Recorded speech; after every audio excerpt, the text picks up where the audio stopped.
John 11:47. Then gathered the chief priests and the Pharisees in council, and said, What do we? For this man doeth many miracles. If we let him thus alone, all men will believe on him, and a Roman shall come and take away both our place and nation. I read this yesterday.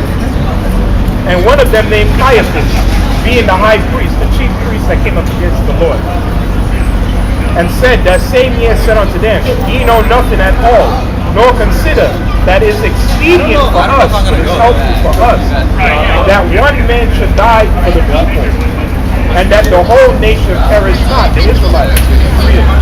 And this spake he not of himself, but being high priest that year, he prophesied that Jesus should die for that nation, the Israelites. Not for that nation only, but that also he should gather together in one the children of God that were scattered abroad. Right. Who were scattered abroad? The Israelites. What tribes?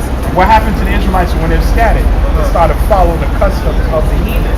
Yeah. So the Jews in Jerusalem that were keeping the law, all the Jews that were scattered, Gentiles, foreigners, strangers, because they fell away from the covenant.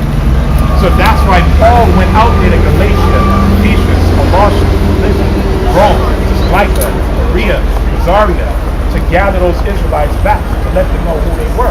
People keep saying Paul went to the other nations. He didn't go to the other nations. He went to the Israelites that were scattered abroad amongst the other nations. Yeah. See what I'm saying? Yeah, I see what you're saying, but there's a chapter that just came in my mind right now. Right. The last chapter of Acts. Okay? That's troubling. Because can you please read like maybe the 5 last verses? Please. What is your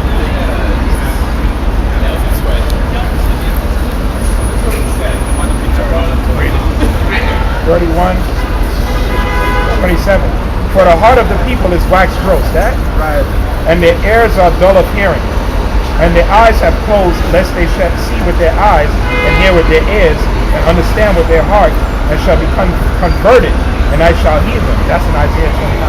Right. It says, But it known there said unto you that the salvation of the Most High is sent unto the Gentiles, that they will hear it. That's it. Right. But the thing is that what's troubling in that chapter is that if you read earlier, yes, it clearly says that Paul started to talk to the Israelites living in Rome. So that message was directed to the Israelites living in Rome. You understand that? And then while talking to the Israelites, while talking to those people, Paul said, okay, you guys are rejecting my message. That's Acts 13. He was talking to the Jews who knew they were Jews. The circumcision.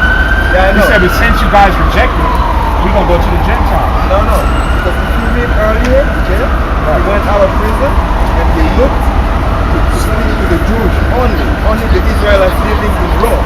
Right. And his message, the whole chapter was directed to the Israelites living in Rome. And he told them clearly, you guys are not accepting my message, so then I'm going to turn my back on you guys and I'm going to go see the Gentiles.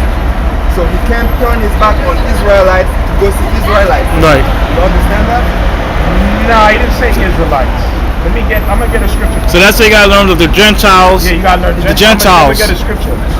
I mean, it's two sets of Gentiles. That's what we break it down. The heathen, and then other Gentiles are foreigner Israelites that they know that they are Jews. All right, he's gonna bring it out. So Ephesians 2 and 11, and then we're going to get Romans. Just before you read that, okay? I would like you to go back on that chapter for us to read the whole chapter to make sure, you know? Yeah, right. Because I just got you to the verse, you know, but it's better to read the chapter to see it all. Right. Because Acts of the Apostles have it first. Then he sent the epistles out, you know that, to the churches. He set up the churches, so Acts happened first. Galatians, Ephesians, Colossians, Philippians, those are letters that he's sending out to those churches. So after he finishes Acts, then he sends out the epistles. So this is one of the epistles he sent out. Listen carefully. Ephesians 2 and 11. Wherefore remember that ye being in time past Gentiles. Talking to who? The Ephesians.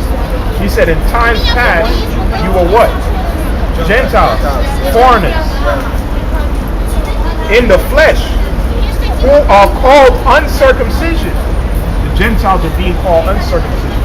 Listen, by that which is called circumcision, the Jews who kept the law, in the flesh made by hands, that at that time ye were without Christ, being aliens from the commonwealth of Israel, and strangers from the covenants and the promise, having no hope and without the Most High in the world. Read it again. That at that time ye were without Christ, being aliens from the commonwealth of Israel. Ask you two questions. How could you be were a Gentile? If you were a Gentile, you were a Gentile. If you're a heathen, you're a heathen. Right. This is why the brother said that what? There's a second Gentile. Okay. Who? The Israelites that were what? Following the customs of the Gentiles. Okay. So right. Paul was saying, you guys, you were foreigners, but now you can return back to the commonwealth of Israel. Yeah. Because who are the covenants for? Who's the old covenant for? That was for who? The Israelites. But who's the new covenant for? Answer truthfully. Who do you think the new covenant is for? For now, I can't convincingly say the way you say it. No. It's just like how you feel. Who you think the new right. covenant is for? Okay, the way I see it, Yeah. okay, is that the new Israel was redefined, okay? And it belonged to every race, you know? Okay. And this is what I got from, for example, in Romans chapter 11, okay? When it talks about the olive tree, you know? Okay. Oh shoot! This is why you gotta, God's blessing, you gotta have a reader for you. We're gonna cut. He gonna break down the olive tree. You guys seem to love that tree. Now because we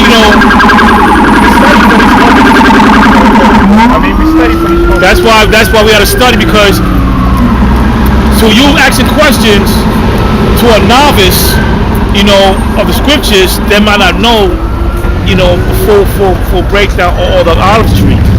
But he's gonna talk about the olive tree who got grafted to the olive tree. He's gonna break it down right now. He's gonna break it down right now. 11, verse 17. And if some of the branches being broken off, and thou being a wild olive tree were grafted in among them, that's what he's talking about. Right. And with them partakers of the root and fatness of the olive tree. Boast not yourself against the branches, if thou boast, that's what he's talking about. Right. Thou would not bear the root, but thy root indeed. Thou wilt say then, the branches were broken off, that I might be grafted in. Right. That's what you're saying.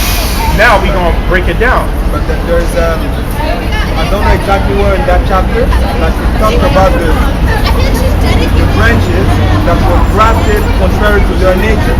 You know what I mean? Yep. That's what you're talking about. Yeah, you're talking about, yeah. Right. Now, that's what we got. That's what you have to know the Old Testament.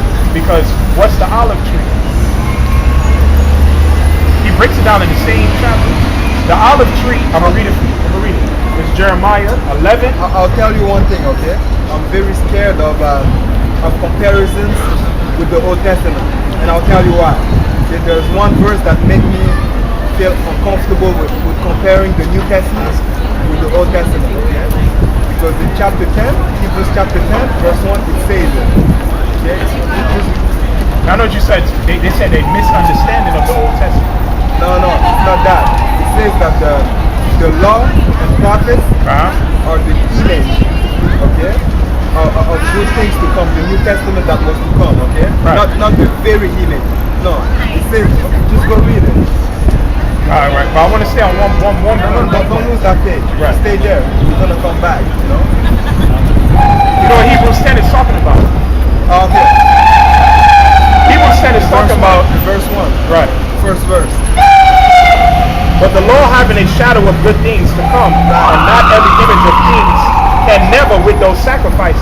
Right. That's talking about sacrifices.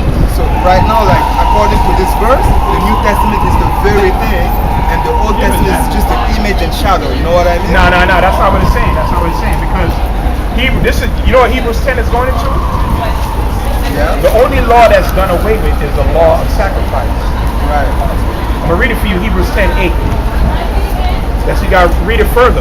It says, that's what it's talking about. That's what the shadow that it was talking about. Because in time past, the Levitical priest gave a sacrifice for himself and the nation. That was just a shadow of things to come. Who's the ultimate sacrifice? It's Jesus. There you go. He's going to read it right now. Hebrews 10 and 8, same chapter. Above, when he said, sacrifice and offering and burnt offerings and offering for sin, thou wouldest not, neither hast pleasure therein, which are offered by the law. Then said he, Lo, I come to do thy will, O power. He taketh away the first. That's what he's talking about. Right. And I will establish the second. Second, right. By which by the which will we are sanctified through the offering of the body of Jesus Christ once for all. So that whole chapter was just going into the sacrifices of the Levitical priests. But I'll prove you that there's more than sacrifices to it, okay? Because the last verse of Hebrews chapter 11, the chapter following, the last verse. Right. I don't want to jump too much. What are you saying? Hebrews 11, okay. Hebrews 11, the last verse. It talks about all the prophets, okay? It says that they all died without receiving the promises for a specific reason. So you can see that it's not only about sacrifices. There's more to it, I think. Hebrews 11, it says. That's why I'm so scared to compare with the Old Testament. Nah. We're going to break it down now. Yeah.